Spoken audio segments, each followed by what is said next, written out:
Hi everyone, I hope you having good day today. And welcome back to my video. For sure, allow reminders to use your location. When precise is on, your location used for reminder notifications when you arrive at or leave places. Make it allow while using apps. On this tutorial, I will show you how to update old Apple Watch new to new WatchOS version. For example, I will try to update this my old Apple Watch. To install an update on your Apple Watch, you need a few things. Your watch must be connected to its charger. It must have at least 50% battery, and it needs to be within range of your iPhone, which must be connected to Wi-Fi and have enough space to install the update. That's quite a list of chores for a simple update, but the hardest aspect, by far, is clearing the space needed.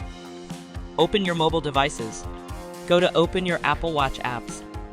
To configure it, make sure your watch and your iPhone has connected. Go to Open your Safari. Go to this website, betaprofiles.dev.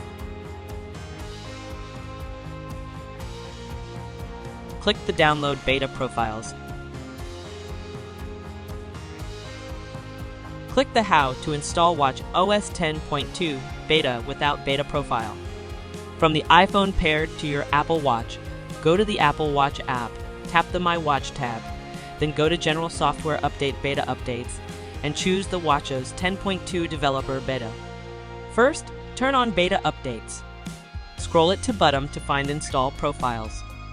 Click that, then go to your Setting menu, General Setting, VN, and Device Management.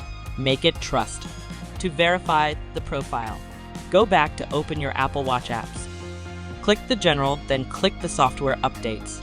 Then click Download and Install. Input the passcode, click Agree.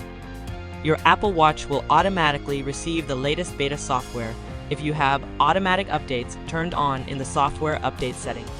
To manually check for updates, go to the Apple Watch app on your paired iPhone, tap the My Watch tab, then go to General Software Update. Wait, the update is after completed. Check your Apple Watch, open that. Make sure your Apple Watch has at least a 50% charge. Connect your iPhone to Wi-Fi. Keep your iPhone next to your Apple Watch to make sure they're in range. Make sure your iPhone is running the latest beta. Thanks for watching this video. Don't forget to subscribe this channel, and see you on my next video.